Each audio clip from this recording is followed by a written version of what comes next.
السلام علیکم لسنرز، کیسے ہیں آپ سب؟ امید ہے کہ آپ سب بالکل خیریت سے ہوں گے۔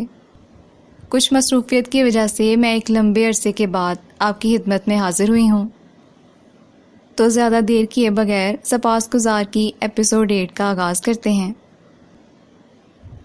عباد نے بے یقینی سے ریچل اور پھر اس منظر کو دیکھا جہاں گیٹ پہ کھڑا شمشاد اب مسکراتے ہوئے آئے نور کو اپنے ساتھ لے جا رہا تھا۔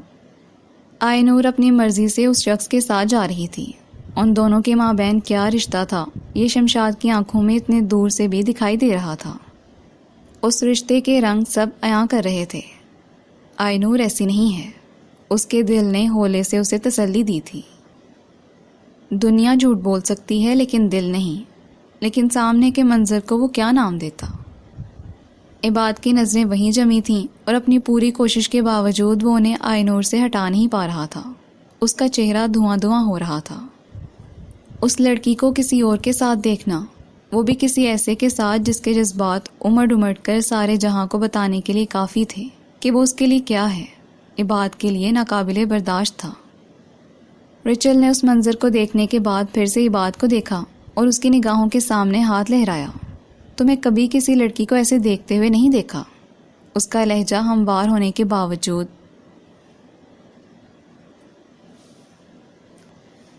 عباد کو تنزیہ محسوس ہوا تھا۔ وہ کسی لڑکی نہیں ہے، وہ زیر لب بڑبڑایا تھا۔ بھری دنیا میں اتنے سالوں میں ایک معصوم اور سادہ دل لڑکی جو دنیا سے الگ ہی سوچتی تھی، الگ ہی چلتی تھی، اسے ملی تھی، اور اب وہ کیسے مان جاتا کہ وہ سب جیسی تھی، ایک عام لڑکی تھی۔ وہ نہیں مان سکتا تھا۔ وہ خود بھی کہتی کہ میں تو عام سی لڑکی ہوں تو وہ ہنس دیتا۔ اس نے اتنے سال دور سے اور ان چند دنوں میں اسے قریب سے دیکھا تھا، وہ باقیوں جیسی تھی ہی نہیں۔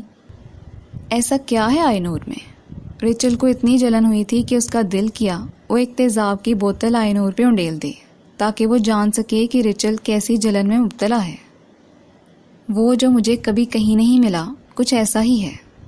جواب دل میں دیا گیا تھا کہ معاملہ دل کا تھا۔ عباد کی نظروں سے آئے نور اوجھل ہو چکی تھی۔ اس نے سر جھٹکا۔ وہ خواب سے حقیقت میں آ چکا تھا۔ تم کیا کہہ رہی تھیں؟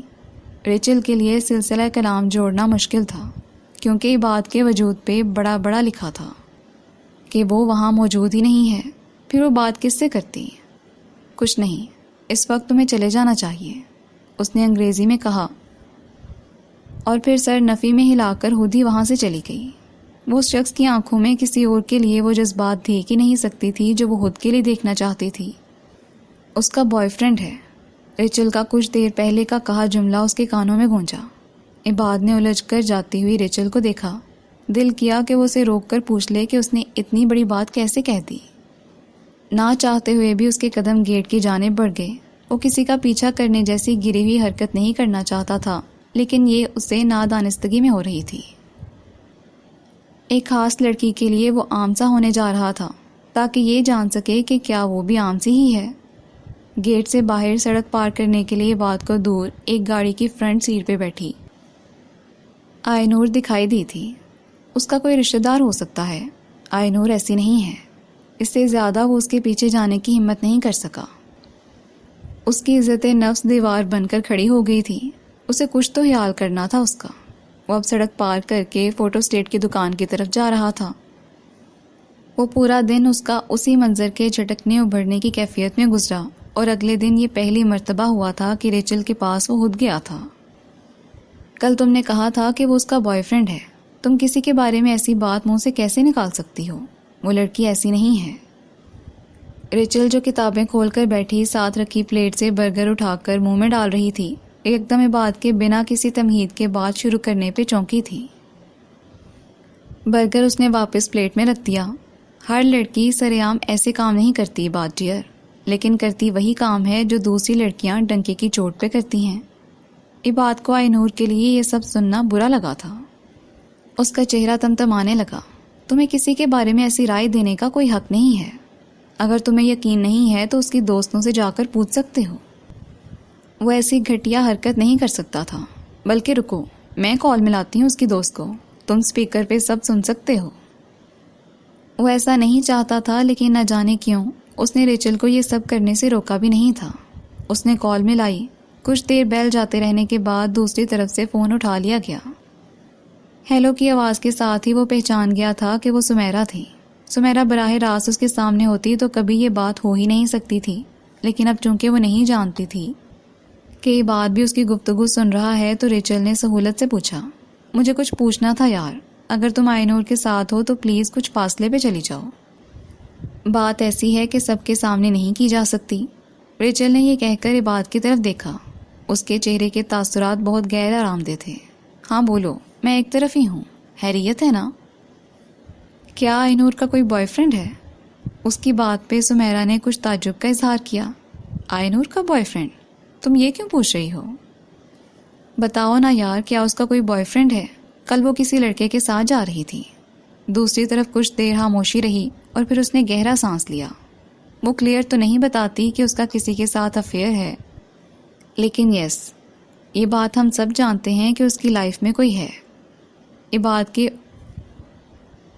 اوپر ٹنوں کے حساب سے کوئی بوجھ آ گرا تھا کہ اس کے نیچے دب کر اس سے سانس نہیں لیا جا رہا تھا۔ تو مطلب کل جو اسے لینے آیا تھا وہ اس کا بوائے فرینڈ تھا؟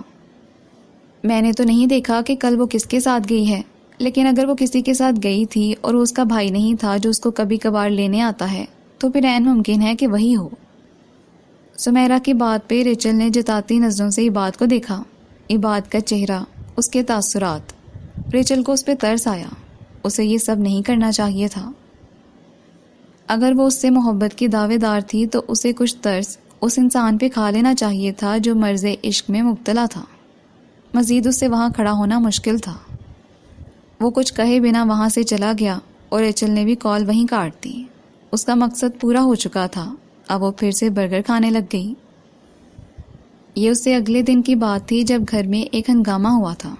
دانش آفس میں بیٹھا اپنے کسی کلائنٹ سے بات کر رہا تھا جب اس کے موبائل پہ کسی PTCL نمبر سے کال آنے لگی تھی۔ ایک بار اس نے کاٹ دی تو دوسری بار پھر سے آنے لگی۔ اب اس نے کلائنٹ سے معذرت کی اور ایک طرف جا کر کال اٹھا لی۔ مسٹر دانش نواز؟ یس، میں اسکار کے اسکول سے بات کر رہی ہوں۔ ان کی کلاس ٹیچر آپ سے آج ہی ملنا چاہتی ہیں، اٹس ارجنٹ۔ دانش نے اسی وقت کلائنٹ کا کام نپٹا کر باقی کام ایک کولیگ کے حوالے کیا اور اسکار کے اسکول کی طرف نکل گیا۔ اسکول پہنچ کر وہ پرنسپل آفس کی طرف ہی گیا تھا۔ پرنسپل اپنی سیٹ پہ موجود نہیں تھیں، اسی لیے اسے وزٹنگ روم میں بٹھا دیا گیا، جہاں 15 منٹ بعد اسکار اپنی کلاس ٹیچر کے ساتھ آیا تھا۔ اس کا بیگ اس کی ٹیچر کے پاس تھا۔ اسکار کا چہرہ ستا ہوا تھا اور وہ نیچے ہی دیکھ رہا تھا۔ کچھ غیر معمولی تھا جس نے دانش کو چونکایا۔ ٹیچر نے بیگ وہیں رکھ دیا اور اسکار کو باہر جھولوں کی طرف بھیج دیا۔ سر، میں پہلے بھی 1-2 بار نوٹ کر چکی ہوں کہ اسکار مینٹلی ڈسٹربڈ ہے، لیکن آج جو کچھ ہوا، بنا کوئی تمہید باندھے اس کی ٹیچر کہہ رہی تھیں۔ دانش نے الجھی نظروں سے انہیں دیکھا۔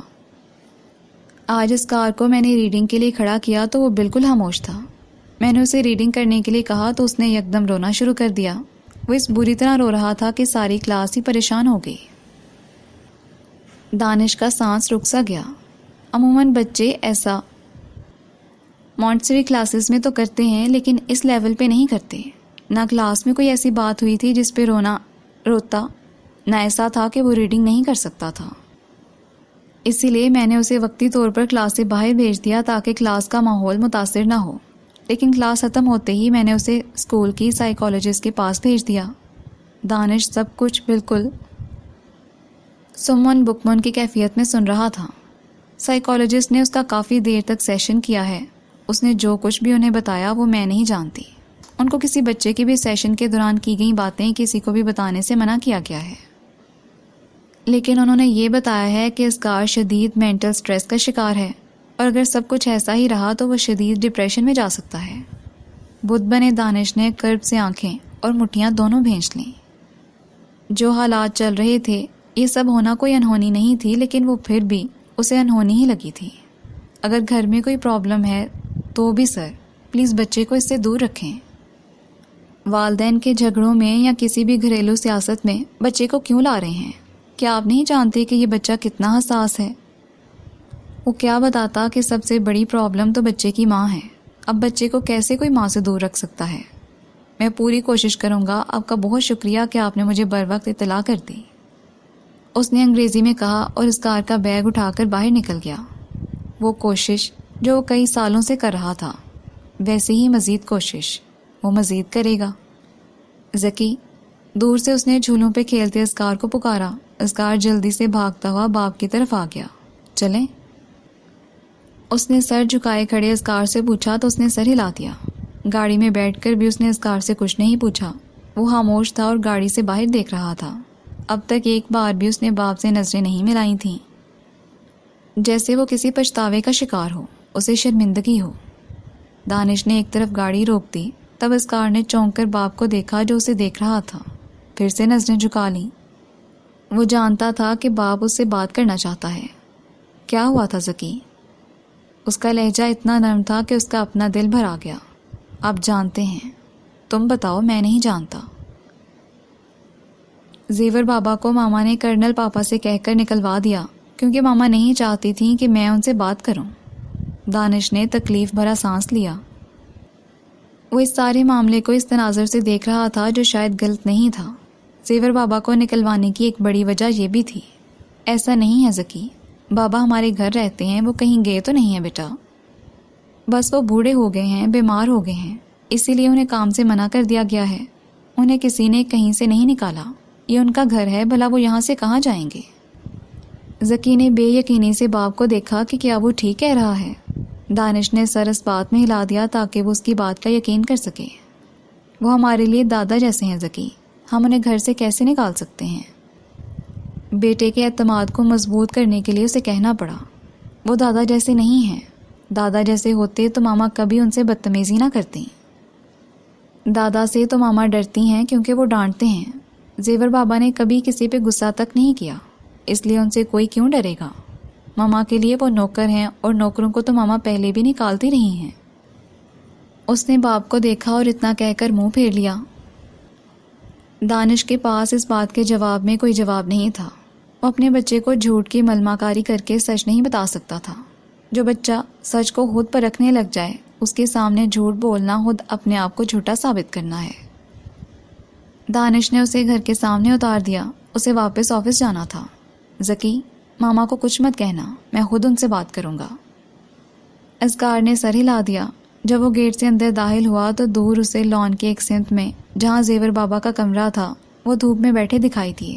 اپنا بیگ وہیں لان میں چھوڑ کر ان کے پاس چلا گیا۔ گھٹنوں پہ ٹھوڑی ٹکائے، ہاتھ میں تسبیح لیے، آنکھیں بند اور ہونٹ ہلاتے وہ ذکر میں مصروف تھے۔ وہ ان کے پاس وہیں زمین پہ بیٹھا تو انہوں نے آنکھیں کھولیں۔ آئی ایم سوری بابا۔ اپنے ننھے ننھے ہاتھ ان کے سامنے جوڑ دیے۔ اس کی آنکھوں میں آنسو چمکنے لگے جو بہنے کو تیار تھے۔ ذکی بابا۔ زیور بابا بالکل گنگ رہ گئے۔ ماما نے جو کیا ہے اس کے لیے میں آپ سے سوری کرتا ہوں۔ دنیا کے والدین اولاد کے کیے کی معافیا مانگتے ہیں کہ وہ نادان ہے، اور وہ نادان اپنی ماں کے کیے کی معافی مانگنے وہاں بیٹھا تھا۔ بابا نے جھٹ سے اس کے ننھے ہاتھوں کو اپنے جھریوں بھرے سخت کھردرے ہاتھوں میں تھام لیا۔ نہ میرا بیٹا، نہ۔ اس کے ہاتھوں کو وہ دیوانہ وار چومنے لگے۔ آپ کا کیا قصور؟ آپ کا کوئی قصور نہیں ہے۔ میں یہ بھی نہیں کہہ سکتا کہ ماما کو معاف کر دیں، وہ آئندہ نہیں کریں گی، کیونکہ میں جانتا ہوں کہ وہ ہمیشہ یہی کریں گی، لیکن پھر بھی انہیں معاف کر دیں۔ وہ سسکیاں لے رہا تھا۔ زیور بابا نے اس کے ہاتھوں کو تھام کر اسے خود سے بھینچ لیا۔ وہ 9 سال کا بچہ کس کرب سے گزر رہا تھا وہ محسوس کر سکتے تھے۔ کوئی بچہ جب اپنی ماں کی طرف سے کسی کے آگے ہاتھ جوڑے تو وہ کس ذہنی اذیت میں مبتلا ہوگا، اس کا اندازہ لگانا کچھ مشکل نہ تھا۔ انہیں افسوس تھا، وہ حساس دل رکھنے والا کہاں سے اس سنگ دل کے ہاں پیدا ہو گیا تھا۔ اسی لیے اللہ نے آزر کے ہاں ابراہیم علیہ السلام کو پیدا کیا کہ وہ انسان کو سمجھا سکے کہ ظالم والدین کے ہاں نیک اولاد بھی پیدا ہونا کوئی اچنبھے کی بات نہیں۔ بس ایسے بچوں کی آزمائش بہت کڑی ہوتی ہے۔ ذکی بابا، ایسا تو کچھ نہیں ہوا کہ جس پہ آپ مجھ سے معافی مانگیں۔ آپ تو اللہ کے باغ کے پھول ہیں، آپ تو فرشتوں جیسے معصوم ہیں۔ ایسے پیارے سے پھول کو بھلا معافی کی کیا ضرورت ہے؟ آپ ایسے مت روئیں، مجھے تکلیف ہو رہی ہے۔ بی بی نے کچھ ایسا نہیں کیا، مالک تو ملازموں کے ساتھ ایسا کرتے ہی رہتے ہیں، یہ کوئی پہلی بار تو نہیں ہوا۔ مجھے کوئی گلہ نہیں ہے کسی سے، اور آپ سے تو بالکل بھی نہیں ہے۔ آپ میری ماما کی شکایت اللہ سے نہ کرنا بابا، پلیز ان کی کوئی شکایت اللہ سے نہ کرنا۔ زیور بابا کو اس کی بات پہ شدید جھٹکا لگا تھا۔ آپ نے شکایت کر دی تو اللہ ان کو سزا دے گا۔ میری ٹیچر کہتی ہیں کہ اللہ کی سزا بہت سخت ہوتی ہے، اس کی سزا سے پھر کوئی نہیں بچا سکتا۔ زیور بابا نے تو اپنا معاملہ اللہ کی عدالت میں پیش کر دیا تھا، لیکن اب لگ رہا تھا کہ انہیں اللہ کو منصف بنانے کی بجائے گواہ بنا کر کہہ دینا چاہیے تھا کہ ایک عورت جس کے ہاتھوں ان کی عزت محفوظ نہ رہ سکی، اس عورت کو انہوں نے اس بچے کے لیے معاف کیا جو اپنی ماں کا تاوان اپنے ذہنی کرب سے ادا کر رہا تھا۔ ان کی آنکھوں میں آنسو آ گئے۔ کاش وہ اس بچے کی تکلیف کو اپنے ہاتھ سے دور کر سکتے، لیکن ان کے الفاظ اگر اس کو حوصلہ دے سکتے تھے تو انہیں یہ کام کر دینا چاہیے تھا۔ میں اللہ کے بندوں کی شکایت اللہ سے نہیں کرتا۔ اذکار نے اپنے آنسو صاف کر کے انہیں دیکھا۔ اللہ اپنے بندوں کی شکایت سن تو لیتا ہے، لیکن بندے سے بندے کی شکایت سننا اسے اچھا تو نہیں لگتا ہوگا، کیونکہ ساری مخلوق اسی کا کنبہ ہے۔ ذکی نے تھوک نکلا، آپ کی ماما کی بھی نہیں کروں گا، اللہ انہیں سزا تو نہیں دے گا۔ وہ کیا کہتے کہ اس عورت نے تو خود اپنی اولاد کو تکلیف میں مبتلا کر کے اپنے لیے سزا کا انتخاب بہت پہلے ہی کر لیا تھا، لیکن اسے اس کا احساس نہیں تھا۔ کاش کہ وہ جان جاتی کہ انسان کا اس دنیا کا سب سے قیمتی سرمایہ وہ فصل ہوتی ہے جس کا نام اولاد ہے۔ اس کی ساری ریاستیں اسی ایک فصل کی آبیاری کے لیے ہی تو ہوتی ہیں۔ اس عورت نے اپنی ہی فصل کو گھن لگا دیا تھا، اور گھن جب کسی شے کو لگ جائے تو اسے کہاں چھوڑتا ہے، ہاتھ ماں اس کا مقدر بن جاتی ہے۔ بابا نے گہرا سانس لیا۔ نہیں میرے بچے، اللہ رحمان ہے، رحیم ہے، وہ تو بہت پیار کرتے ہیں بندوں سے، وہ کسی کو سزا نہیں دیتے۔ اس کو خود سے لگائے وہ تھپکنے لگے تھے۔ بندوں کو دینا اور دیتے رہنا اللہ کو پسند ہے، اس سے لینا اور اسے درد دینا اللہ کو کیسے محبوب ہو سکتا ہے؟ یہ وہ نہ کہہ سکے کہ یہ تو بندہ ہی ہے جو اپنے ہاتھوں اپنا مقدر ایسا لکھتا ہے۔ بابا، اس نے خود کو ان سے الگ ہو کر ان کی طرف دیکھا۔ یہاں سے کہیں مت جائیے گا، مجھے آپ سے بات کرنا بہت زیادہ اچھا لگتا ہے۔ بابا اس معصوم کی بات پہ مسکرا دیے، اس کے گالوں کو ہولے سے تھپکا۔ چلو اب اندر جاؤ اور جا کر یونیفارم بدلو، پھر آبدہ سے کھانا بنا دے۔ ذکی نے سر ہلایا اور ان کے ہاتھ کو نرمی سے چھو کر اندر چلا گیا۔ زیور بابا اسے جاتا ہوا دیکھتے رہے۔ ان کی کوئی اولاد ہوتی اور اس کی بھی کوئی اولاد ہوتی تو وہ اس سے اتنی ہی محبت کرتے جتنی انہیں اذکار سے تھی۔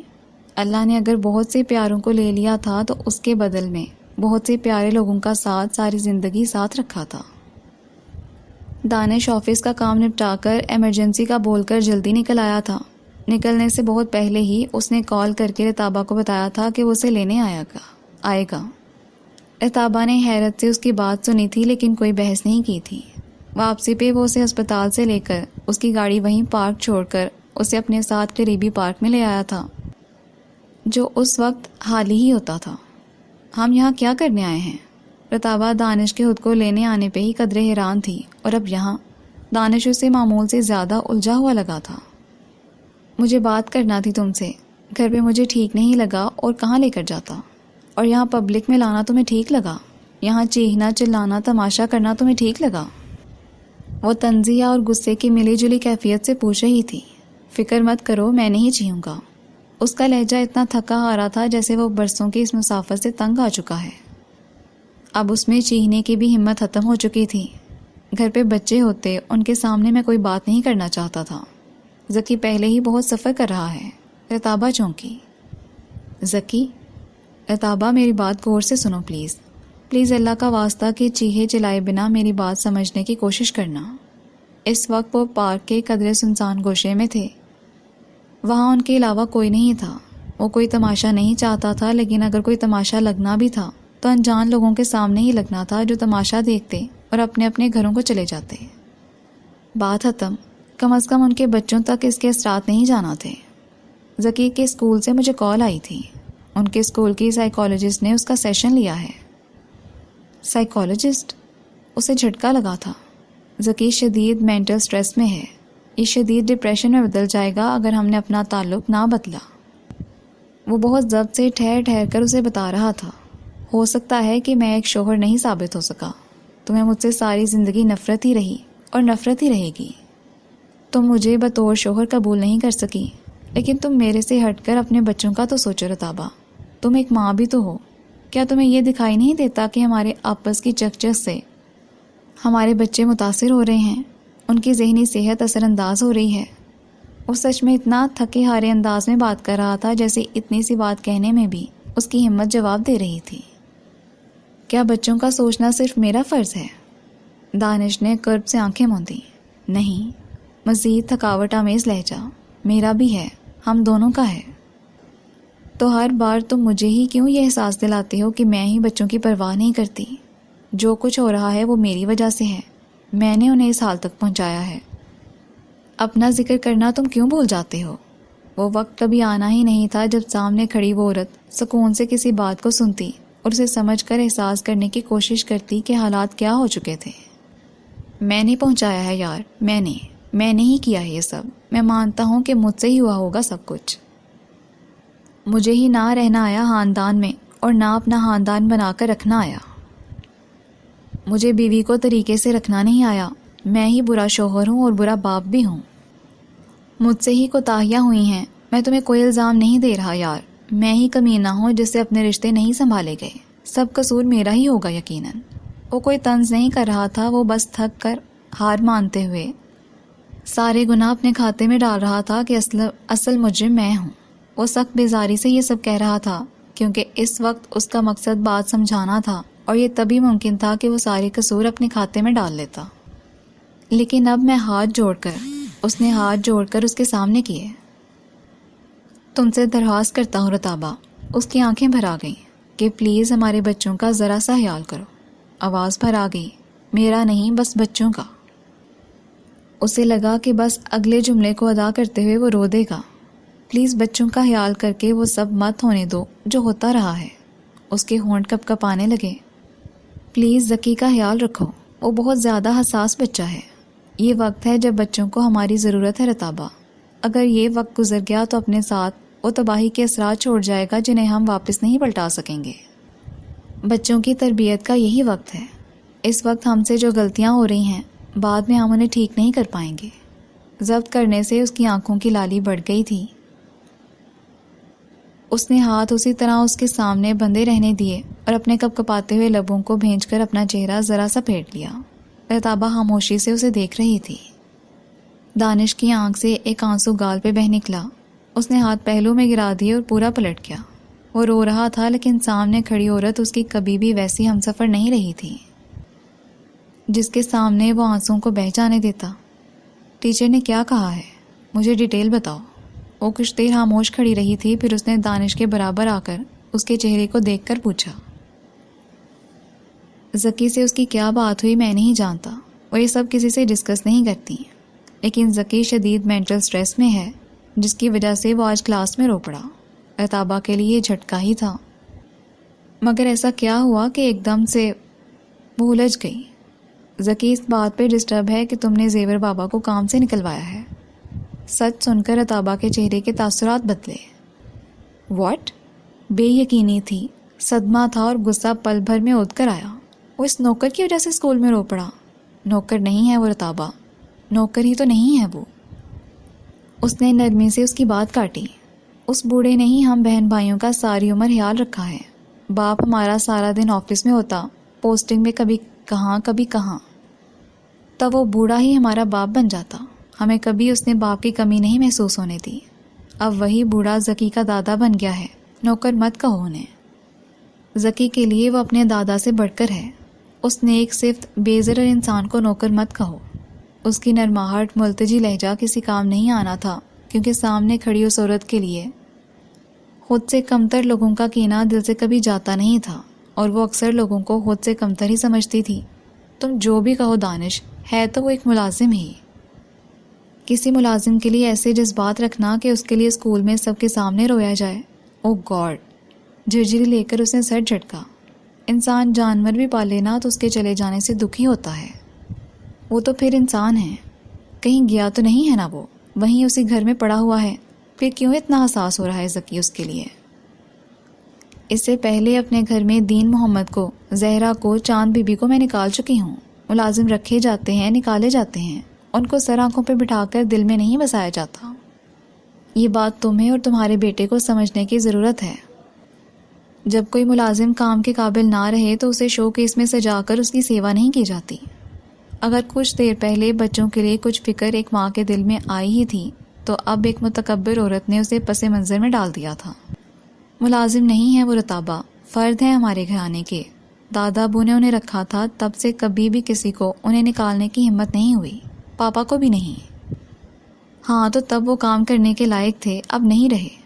پرانے وفادار اگر بوڑھے ہو جائیں تو انہیں کباڑ سمجھ کر گھر سے باہر نہیں کر دیا جاتا کہ کوئی بھی کباڑیا چاہے تو انہیں اٹھا کر لے جائے، بیچ دے یا کچرے میں پھینک دے۔ ان کی وفاداری کا اتنا پاس تو کیا جاتا ہے کہ وہ خدمت جو وہ ہماری کرتے رہے ہیں ساری عمر، اس کے برابر نہ سہی، اس سے کچھ کم ان کی ہم کریں جب وہ دنیا میں تنہا رہ گئے ہوں۔ کیا کسی کی ساری عمر کی خدمت اور وفاداری کا اتنا حق بھی نہیں بنتا؟ وہ بحث جو وہ نہ کرنے کا عزم کر کے یہاں آیا تھا پھر سے شروع تھی۔ تم رکھتے ہوگے ایسے ہمدردانہ جذبات ملازموں کے لیے، مجھ سے ایسی امید نہ کرو۔ دانش نے اسے تعصب سے دیکھا۔ یہ ہمدردی نہیں، انسانیت تھی، اور عطابہ دانش میں طبیب ہونے کے باوجود جس شے کا فقدان تھا وہ انسانیت ہی تھی۔ اسی لیے یہ ایک لا حاصل بحث تھی۔ کم از کم اتنی امید تو رکھ سکتا ہوں کہ تم بچوں کے جذبات کا خیال رکھو گی۔ عطابہ خاموش رہی تھی، اس نے کوئی عہد کوئی وعدہ نہیں کیا تھا۔ چلیں، دانش اسے دیکھ کر رہ گیا۔ کاش وہ وقت کو پلٹا سکتا ہوتا تو اپنے لیے ایک ایسی عورت کا انتخاب کرتا جس کی اولین ترجیح اولاد ہوتی۔ دونوں کچھ فاصلے کے ساتھ واپسی کا سفر طے کرنے لگے تھے۔ زندگی پھر سے بے حد مصروف ہو چکی تھی۔ کالج شروع ہونے کے بعد وہ پہلے سے زیادہ محنت کر رہی تھی۔ اس بار وہ فرسٹ ایئر سے زیادہ نمبر لے گی، یہ اس کا ہدف تھا۔ رزلٹ کے بعد سے کالج میں اس کا الگ ہی مقام بن چکا تھا۔ وہی لڑکیاں جو اکیڈمی سے پڑھ کر کورس ختم کر کے آتی تھیں اور کلاس میں بڑھ چڑھ کر سوال و جواب کرتی تھیں تاکہ اساتذہ کو متاثر کر سکیں، ان پہ رعب جما سکیں۔ اب اس ایک لڑکی سے جو کلاس میں گونگی ہوتی لیکن ایک ایک بات دھیان سے سن کر لکھتی جاتی، مروب ہو گئی تھی۔ وہ لڑکی جو کسی ٹیوشن اکیڈمی کے بغیر بھی سب پہ بازی لے گئی تھی، وہ اب سب سے زیادہ اساتذہ کی نظروں میں آ چکی تھی۔ آئے نور فاطمہ گل۔ آئے نور، تم نے آگے کیا سوچا ہے؟ کس میڈیکل کالج میں جاؤ گی؟ اس دن کلاس میں مس سارا آئی تھیں لیکن انہیں کسی کام سے جانا پڑا تھا۔ وہ جانے سے قبل کلاس کو کچھ سوالات حل کرنے کے لیے دے گئی تھیں۔ کچھ منچلی لڑکیاں ان کے نکلتے ہی کتابیں بند کر کے باہر نکل گئی تھیں، اور کچھ جو پڑھنے کے لیے ہی آتی تھیں وہ سوالات حل کرتی رہی تھیں۔ کچھ ایسی بھی تھیں جو اٹھ کر مس سارا کی جگہ کھڑی ہو کر بورڈ پہ سوال حل کرنے لگ گئی تھیں تاکہ دکھا سکیں کہ وہ کتنی قابل ہیں۔ آئے نور اس سب سے بے نیاز خاموش بیٹھی اپنا کام کر رہی تھی۔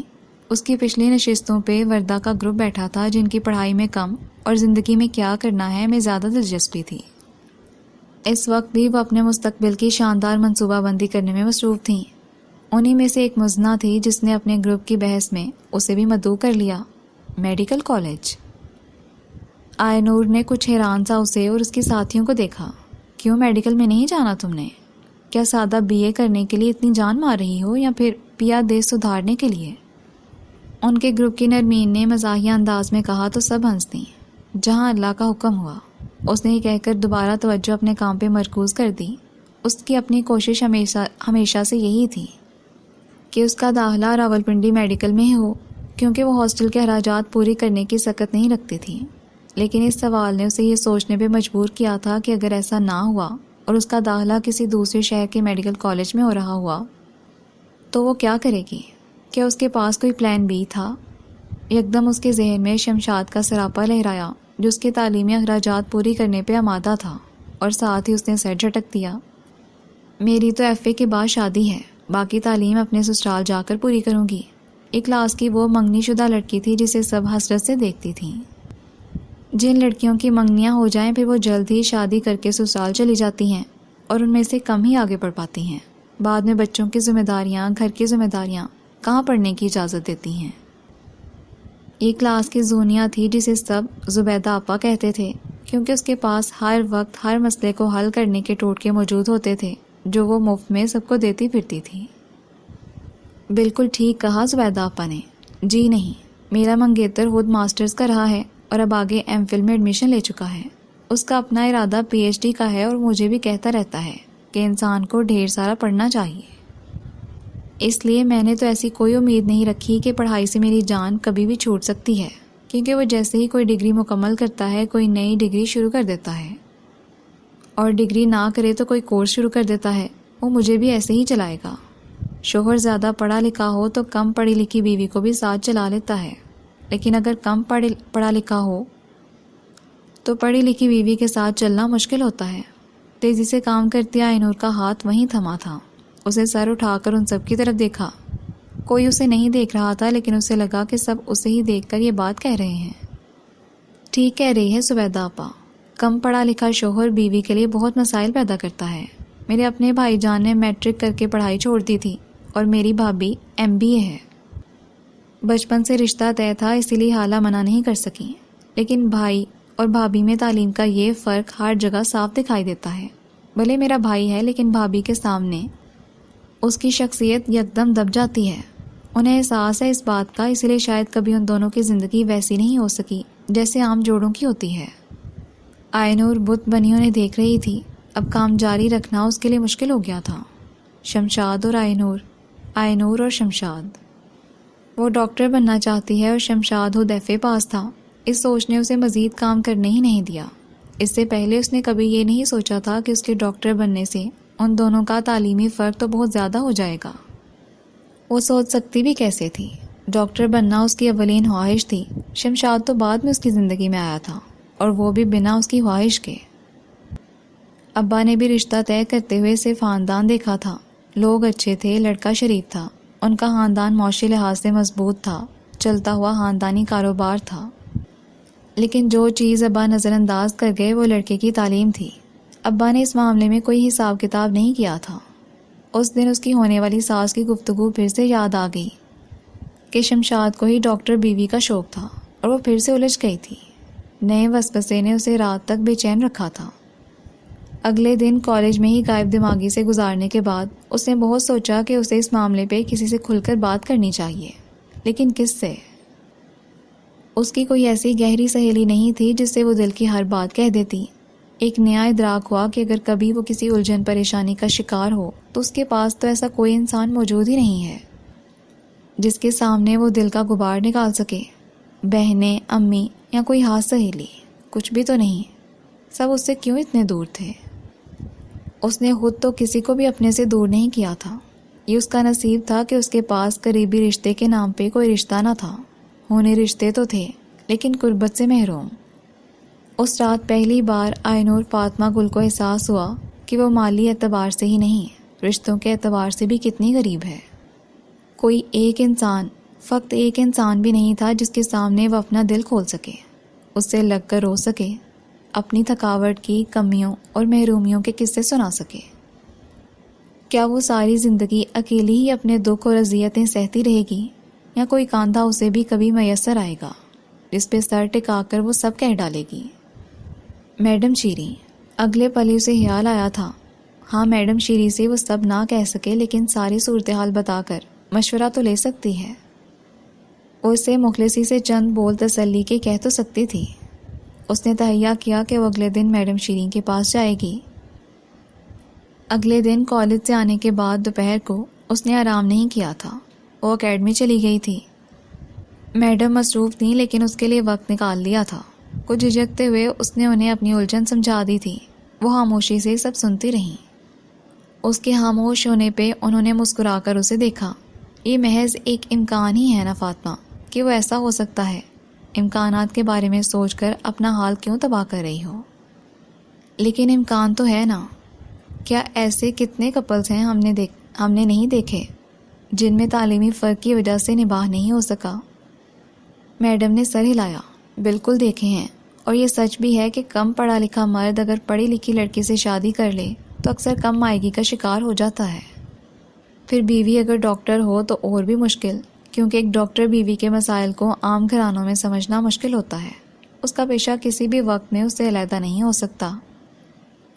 کام کی نوعیت عام پیشوں سے زیادہ گمبھیر ہوتی ہے، اسی لیے لوگ زیادہ تر ڈاکٹرز کے لیے ڈاکٹرز ہی ڈھونڈتے ہیں کیونکہ ایک ہی پیشے سے منسلک افراد ایک دوسرے کے مسائل کا بہتر ادراک کر سکتے ہیں۔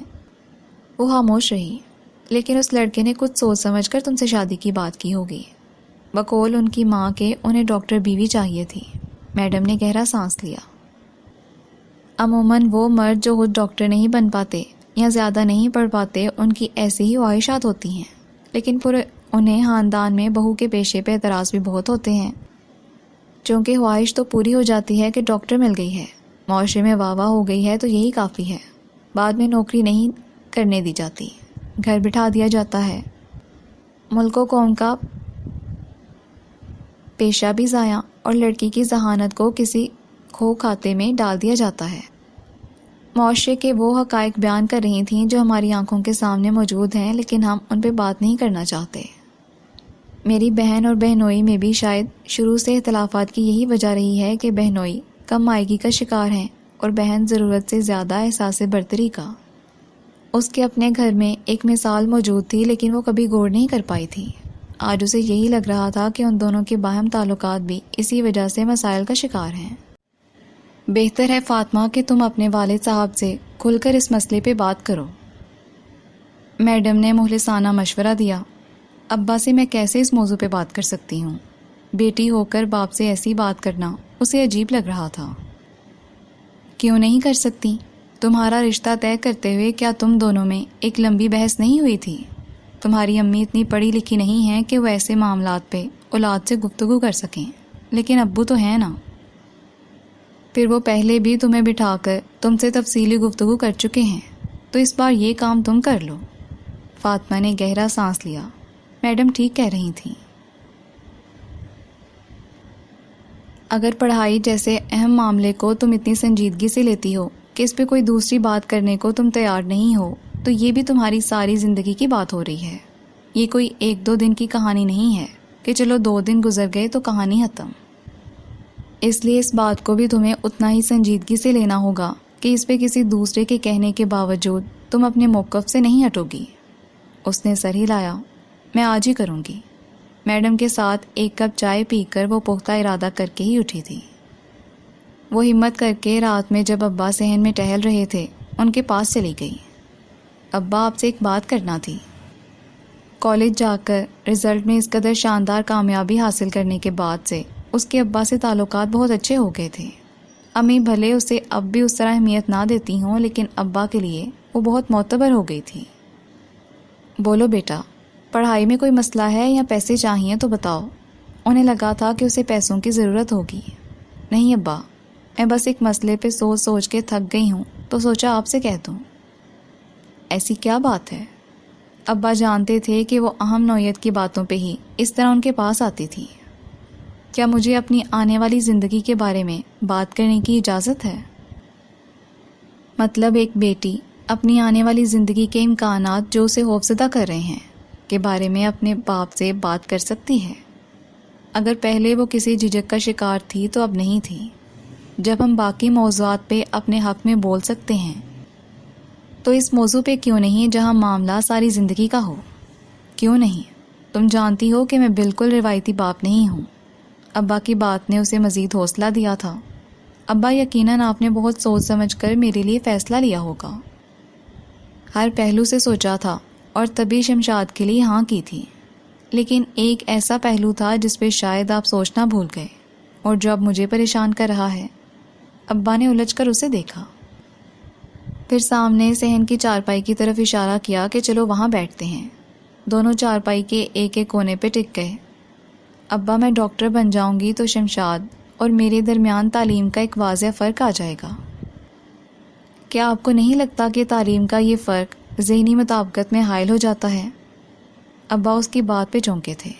وہ سچ کہہ رہی تھی، انہوں نے واقعی اب تک اس پہلو پہ نہیں سوچا تھا۔ شاید اس لیے کہ رتابہ کے لیے ایک بڑے اور پڑھے لکھے گھر سے رشتہ آیا تھا اور اس بارے میں سوچنے کی کوئی نوبت آئی ہی نہیں تھی۔ رامین کی بھی ایک پڑھے لکھے معزز گھرانے میں شادی ہو گئی تھی، اور فاطمہ کے لیے بھی جب بیٹھے بٹھائے شمشاد کا رشتہ آیا تو انہوں نے بس خاندان اور لڑکے کا کام دیکھا اور یہ سوچنا بھول گئے کہ ان کی بیٹی مستقبل کی ڈاکٹر ہے۔ ایک FA پاس لڑکے سے وہ اس کی شادی کرنے جا رہے ہیں تو کیا ذہنی ہم آہنگی ہو پائے گی؟ وہ واقعی اس پہلو سے سوچنا بھول گئے تھے، اور اب جب ان کی بیٹی ان سے سوال کر رہی تھی تو اس کی تسلی کے لیے اسے کیا توجیہ پیش کرتے۔ میں ڈاکٹر بن گئی اور وہ سادہ سا FA پاس رہ گیا تو آپ کو نہیں لگتا کہ وہ کم مائگی کا شکار ہو جائے گا اور میں برتری کا؟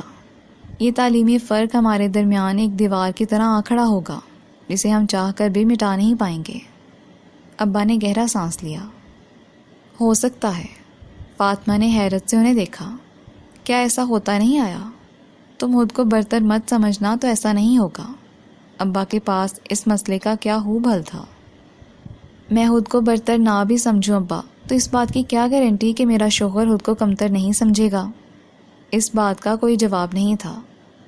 مرد کو اللہ نے عورت پہ قوام بنایا ہے، وہ اس کا محافظ ہوتا ہے۔ اس میں یہ احساس پیدائشی ہوتا ہے کہ اس کا گھرانہ اس کی رعیت ہے جس کا اسے خیال رکھنا ہے۔ پھر وہی مرد اگر کسی بھی پہلو میں اپنے ہمسفر سے پیچھے رہ جائے، چاہے وہ کوئی بھی پہلو ہو، تو کم مائگی کا شکار ہو جانا کوئی ایسی حیرت کی بات نہیں ہے۔ ابا نے اچنبھے سے فاطمہ کو دیکھا۔ اس وقت وہ پھر سے سوچ رہے تھے کہ ان کی تمام اولادوں میں سب سے معاملہ فہم اور زیرک نگاہ رکھنے والی ان کی یہی بیٹی تھی، جو تھی تو سب سے چھوٹی، لیکن اس نے زندگی کو لوگوں کو جیسے دیکھا تھا وہ کسی بابے کی نگاہ تھی۔ آپ کے سامنے باجی اور دانش بھائی کی مثال ہے۔ ابا خاموش رہے۔ کیا آپ کو نہیں لگتا کہ رتابہ باجی کے اندر اس قدر برتری کا احساس اسی ایک وجہ سے ہے کہ وہ ہمیشہ پوزیشن ہولڈر رہی؟ آپ لوگوں کی تعریف و توضیح نے اسے اتنا سر چڑھا دیا کہ وہ عام انسانوں میں جینا ہی بھول گئی۔ وہ خود کو اتنا ہاتھ سمجھنے لگی کہ اس کے لیے اس کے کم پڑھے لکھے والدین بھی حقیر ہو گئے۔ اب وہ شوہر کی عام پڑھائی اور عام نوکری کو حد درجے معمولی سمجھتی ہے۔ وہ ان کا احساس برتری ہی ہے جو ان دونوں کو ساتھ خوش نہیں رہنے دیتا۔ اور وہ کیوں ہے؟ صرف اسی وجہ سے کہ وہ خود کو ایک کامیاب ڈاکٹر سمجھتی ہے جس کے سامنے دانش بھائی ایک معمولی سی کمپنی میں مینیجر ہیں۔ اگر وہی دانش بھائی ایک بڑے سرجن میڈیکل اسپیشلسٹ ہوتے تو وہ ہنسی خوشی رہ رہی ہوتی، لیکن اس کا یہی احساس کہ وہ ڈاکٹر ہے اور اب آگے ہارٹ سرجن بننے جا رہی ہے اسے سکون سے اپنے گھر میں جینے نہیں دیتا۔ رتابہ کو خود سے مت جوڑو، تم دونوں میں بہت فرق ہے۔ رتابہ ہمیشہ سے اپنی ذات سے نکل کر کسی کی طرف دیکھ نہیں پائی۔ تم ایسی نہیں ہو فاطمہ۔ ابا کو یہ ماننے میں کوئی آڑ نہیں تھا کہ وہ میاں بیوی مل کر بھی رتابہ کی ٹھیک طرح سے تربیت نہیں کر پائے۔ ان سے بہت ساری غلطیاں ہوئی تھیں رتابہ کی پرورش میں۔ کچھ وہ خود بھی مزاجن خود پسندی کا شکار تھی اور کچھ ماحول نے بنا دیا تھا۔ فاطمہ میں تو عجب طرز کی انکساری تھی، وہ ایسی نہیں ہو سکتی تھی۔ چلے مان لیا کہ میں ویسی نہیں ہوں، لیکن شمشاد کے بارے میں نہ تو آپ کوئی گارنٹی دے سکتے ہیں اور نہ ہی میں۔ جو ہو چکا ہے فاطمہ، اب اسے بدلا نہیں جا سکتا۔ اگر تمہارے پاس معاملے کا حل ہے تو بات کرو، ورنہ اس موضوع کو چھوڑ دو۔ فاطمہ نے بات کرنے سے پہلے ہی اس معاملے کے حل کے بارے میں سوچا تھا، کیونکہ وہ جانتی تھی کہ جو بات طے ہو چکی ہے وہ اب دونوں خاندانوں میں سے کوئی ختم نہیں ہونے دے گا۔ اب بات عزت بے عزتی کی تھی، جو ہمارے معاشرے میں ایسی ہی باتوں سے منسوب سمجھی جاتی ہے۔ حل ہے میرے پاس، لیکن اس کے لیے آپ کو میرا ساتھ دینا ہوگا۔ ابا نے سوالیہ نظروں سے اسے دیکھا۔ شمشاد سے کہیں کہ وہ مزید تعلیم حاصل کرے۔ ابا چونکے۔ مزید تعلیم؟ کیوں، وہ مزید نہیں پڑھ سکتا کیا؟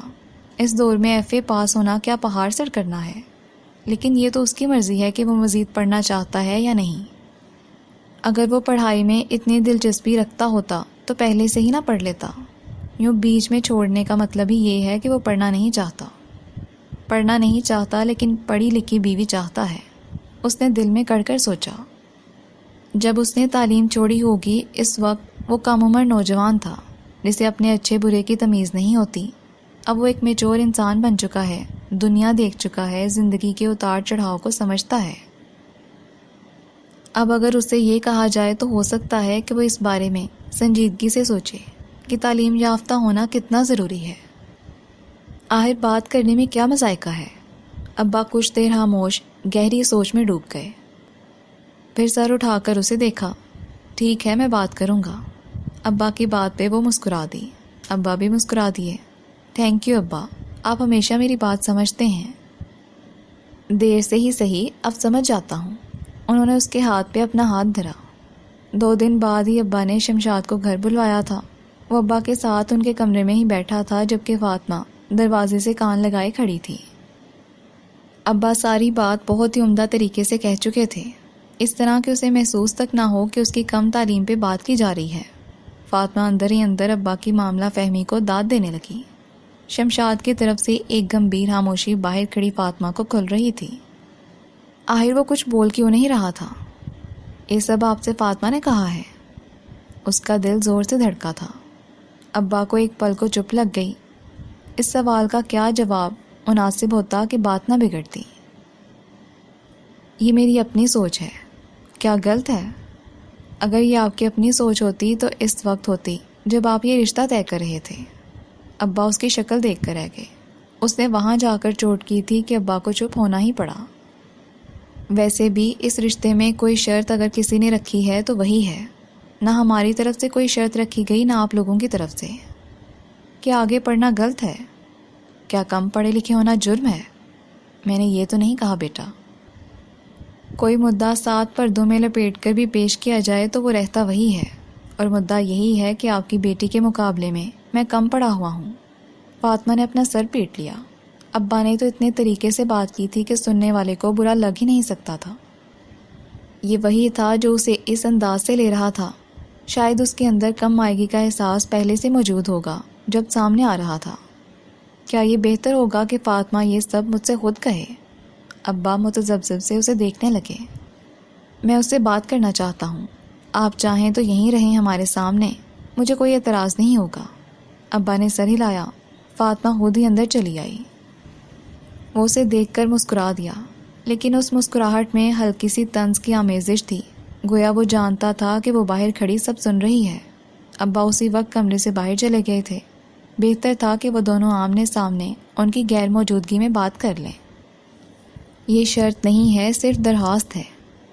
جس رشتے میں محبت چلنا چاہی تھی وہاں شروع سے درخواستیں اور شرائطیں چل رہی ہیں۔ محبت کو تو دور سے سلام ہے۔ فاطمہ اس بات پہ نادم ہوئی۔ وہ اپنی جگہ ٹھیک کہہ رہا تھا۔ میں یہ سب کچھ ہمارے بہتر مستقبل کے لیے کہہ رہی ہوں۔ پلیز ٹرسٹ می، زندگی سب سے آسان ہو جائے گی۔ تو بہتر مستقبل کے لیے مجھے کتنا پڑھنا ہوگا؟ BA، MA، MPhil یا PhD؟ کہاں جا کر آپ کو لگے گا کہ اب اس سے زندگی بہتر ہو گئی ہے؟ فاطمہ کے پاس اس بات کا کوئی جواب نہیں تھا۔ زندگی ڈگریوں سے بہتر نہیں ہوتی۔ ڈگریوں کے بغیر بھی انسان معتبر ہو سکتا ہے، اتنا تو سمجھ لیا ہوتا۔ اگر میرے پاس ڈگری نہیں ہے تو اس کا یہ مطلب تو نہیں کہ میں ایک بہتر انسان نہیں ہوں۔ بہت سارے ڈگری یافتہ سے کہیں زیادہ انسانیت موجود ہے مجھ میں۔ یہ بات وہ بخوبی جانتی تھی۔ اسے اس بات سے کوئی اختلاف نہیں تھا، لیکن جو وہ کہہ رہی تھی وہ بھی تو غلط نہیں تھا۔ انسانی نفسیات کو سامنے رکھ کر ہی وہ یہ بات کہہ رہی تھی۔ بس افسوس اس بات کا تھا کہ وہ اپنا نقطۂ نظر اسے نہیں سمجھا سکتی تھی۔ اگر ہمارے بہتر مستقبل کی اتنی فکر ہے تو پلیز مجھے ویسا ہی رہنے دیں جیسا میں ہوں۔ انسان جب کسی کو زندگی میں شامل کرتا ہے تو اس کی خامیاں خوبیاں اپناتا ہے۔ اگر مجھ میں کچھ خامیاں ہوں گی تو میں خود انہیں دور کرنے کی کوشش کروں گا۔ برائے مہربانی ان پہ انگلی اٹھا کر مجھے شرمسار مت کریں۔ وہ بالکل گمسم کھڑی اسے دیکھ رہی تھی۔ کیا اسے غلط ہو گیا تھا؟ اس نے سامنے بیٹھے اس انسان کی انا کو دھکا لگا دیا تھا، اور کسی مرد کی انا کو دھکا لگنا بہت بڑی خطا ہے، مگر اس نے تو بس بہتری کے لیے ایک ادنا سی کوشش کرنی چاہی تھی۔ وہ اٹھ کر کھڑا ہو گیا۔ سامنے پڑی چائے بسکٹ کو اس نے ہاتھ تک نہ لگایا تھا۔ اور ہاں، کبھی بہتر مستقبل کے لیے ایک درخواست نما شرط میں بھی رکھوں گا سامنے، پھر دیکھتے ہیں کہ ہمارا بہتر مستقبل آپ کو کتنا عزیز ہے۔ اتنا کہہ کر وہ کمرے سے نکل گیا تھا۔ فاطمہ کامتے دل کے ساتھ اس آخری جملے پہ وہیں ڈھیر ہو گئی۔ ایک بار پہلے بھی وہ اسی قسم کا جملہ کہہ کر گیا تھا، اور اب پھر ڈھیروں وسوسے تھے جو اس رشتے سے بن گئے تھے۔ سیموئل کا پارٹ 2 پہلی بار میں ہی کلیئر ہو گیا تھا، جو کہ سب کے لیے قابل فخر بات تھی کہ ان کے خاندان میں اب تک کسی نے بھی یہ امتحان پہلی بار میں پاس نہیں کیا تھا۔ اس نسبت سے گھر میں ایک تقریب کا اہتمام کیا گیا تھا۔ منہا اور علی بھی چند دنوں میں باہر جا رہے تھے، سو اچھا تھا کہ ایک بار سارے خاندان سے ملاقات ہو جاتی۔ سموئل کے پرانے دوست بھی مدعو تھے، سب اپنی فیملیز کے ساتھ آئے تھے، جنہیں دیکھ کر ممی کے چہرے کے تاثرات ایسے تھے جو سموئل سمجھ سکتا تھا۔ اس کے سارے دوست اب شادی شدہ اور بچوں والے تھے سوائے اس کے۔ ممی اسی بات پہ پریشان رہتی تھی۔ تمام مہمانوں سے مل کر وہ اس میز پہ بیٹھ گیا جہاں اس کے دوست بیٹھے تھے۔ ان کی بیویاں اور بچے دوسرے میز پہ تھے تاکہ وہ دوست آپس میں کھل کر ہنسی مذاق کر سکیں۔ کافی وقت بعد یوں اکٹھے ہونا نصیب ہوا تھا۔ کالج کے یادگار دن یاد کیے جا رہے تھے جب رہبر نے اچانک ذکر چھیڑا، ریچل ملی تھی 2 دن پہلے مجھے ہسپتال میں۔ سب کے کان کھڑے ہو گئے۔ سموئل کے تاثرات میں کوئی بدلاؤ نہیں آیا تھا۔ وہ تو باہر نہیں چلی گئی تھی اسپیشلائزیشن کے لیے، اسپیشلائزیشن تو نہیں کر سکی، البتہ شادی کر چکی ہے، وہ بھی ڈاکٹر عمر صالح سے۔ وہ ایک مشہور ہسپتال کے مالک کا نام لے رہا تھا جو میڈیکل اسپیشلسٹ تھے۔ عمر میں تو ریچل سے ہاتھ سے بڑے تھے، لیکن ایک دنیا جانتی تھی کہ اب تک انہوں نے شادی نہیں کی تھی۔ مجھ سے یہ بات کا پوچھ رہی تھی، اور جب میں نے بتایا کہ اس کی ابھی تک شادی نہیں ہوئی تو اس کی آنکھوں میں جو رنگ تھا نا۔ سموئل نے ناگواری سے رہبر کو دیکھا۔ اسے یوں ریچل کا موضوع گفتگو بنائے جانا اچھا نہیں لگ رہا تھا۔ وہ جیسے بھی مزاج اور کردار کی لڑکی تھی، کم از کم اتنا حق تو رکھتی تھی کہ اس طرح اس کا دوستوں میں بیٹھ کر مذاق نہ بنایا جاتا۔ مجھ سے اس کا نمبر بھی لیا ہے کہ کال کرے گی، اور سموئل ٹھٹکا تھا کیونکہ پچھلے 2 دن سے اسے ایک نمبر سے کئی بار کال آئی تھی جو وہ کبھی مصروفیت کی بنا پہ اٹھا نہیں سکا اور کبھی انجان نمبر دیکھ کر۔ یقیناً وہ ریچل ہی ہونا تھی۔ لیو اٹ یار، چھوڑ دو اب اس کا پیچھا، جیسی بھی تھی ہمارا اس سے کیا لینا دینا۔ وہ کالج کے چند لوگوں کا بالکل ذکر سننا نہیں چاہتا تھا، جن میں سے ایک ریچل تھی۔ کئی تلخ یادیں تھیں جو اس تذکرے سے تازہ ہو جاتی تھیں۔ اس کا تو اب بھی تجھ سے لینا دینا لگ رہا ہے۔ رہبر نے اس کا شانہ تھپکا۔ ریچل کا اس سے کیا لینا دینا تھا یا وہ اس سے کیا بات کرنا تھی، وہ جانتا تھا۔ کم و بیش وہی جو سمیرا نے کی تھی۔ اب اس بات کا کوئی فائدہ نہیں تھا کیونکہ جو تباہی اس کی زندگی میں وہ لا چکی تھیں پلٹائی نہیں جا سکتی تھی۔ یہ بتا کہ تو آئی نور کا کانٹیکٹ نمبر ڈھونڈ رہا تھا، ملا؟ اس نے سر نفی میں ہلایا۔ ہاں، وہ کسی سے بھی رابطے میں نہیں ہے، پتہ نہیں کہاں چلی گئی۔ رہبر کی اس بات پہ رؤف نے اس کا ہاتھ تھپکا جو سچ جانتا تھا، لیکن وہ اپنے دوست کو اس سے زیادہ تسلی نہیں دے سکتا تھا۔ بہت اندر درد اٹھا تھا جس کا طب کی زبان میں کوئی نام نہیں تھا، نہ ہی کوئی علاج تھا۔ آئی نور فاطمہ گل بھری دنیا کے اس مجمع میں کھو گئی تھی۔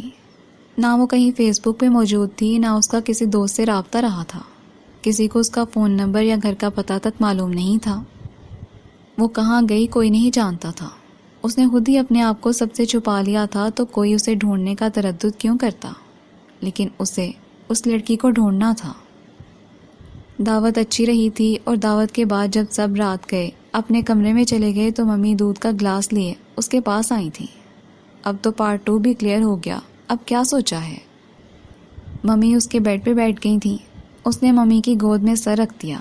ممی نے چونک کر اس کے بالوں میں ہاتھ پھیرنا شروع کر دیا کیونکہ ایک طویل عرصے بعد وہ یوں بچوں کی طرح ماں کی آغوش میں لیٹا تھا۔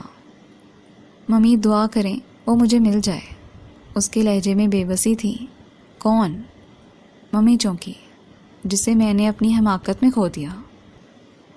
کئی سال پرانا منظر ایک پل کو ذہن میں کوندا تھا جسے اس نے جھٹک دیا۔ کس کی بات کر رہے ہو سیمی؟ ممی کا چلتا ہاتھ تھم گیا۔ کیا ان کا بیٹا کسی کے انتظار میں بیٹھا تھا؟ کسی کا روگ لیے جی رہا تھا؟ وہ ماں ہو کر کبھی سمجھ کیوں نہیں سکی؟ پھر وہ کب سے اس سے اتنی انجان ہو گئی تھی؟ آئی نور، ممی نے ناسمجھی سے اسے دیکھا۔ تم نے اب تک مجھے بتایا کیوں نہیں؟ کیا بتاتا؟ بتانے کو کچھ تھا ہی نہیں سوائے میری حماقت کے۔ میں اتنا بڑا اندھا تھا کہ سامنے بچھا ہوا جال دیکھ ہی نہیں پایا۔ کاش کہ میں وہ سب نہ کرتا تو شاید میں اسے کب کا اپنا چکا ہوتا۔ تو اب وہ کہاں ہے؟ اس نے سر نفی میں ہلایا کہ وہ نہیں جانتا۔ وہ تو ایک موہوم سے امید پہ جی رہا تھا کہ شاید وہ اسے مل جائے، اور شاید کہ اس کی شادی نہ ہوئی ہو۔ حالانکہ جو وہ سوچ رہا تھا قریب قریب ناممکن تھا، کیونکہ اسے سمیرا نے جو بتایا تھا اس سب کے بعد اتنے سال گزر جانے پہ ایسی امید رکھنا اس سے بھی بڑی حماقت تھی. جو کئی سال پہلے وہ کر چکا تھا اس کا اسی وقت نگاہ ہو گیا تھا. ممی بہت تکلیف میں اس نے یہ جملہ ادا کیا تھا. ممی ہکا بکا اس کی صورت تکنے لگیں. جی لسنرز، سپاس گزار کی ایپیسوڈ 8 کمپلیٹ ہو گئی ہے. نیکسٹ ایپیسوڈ کے ساتھ جلدی ملاقات ہوگی. اللہ حافظ.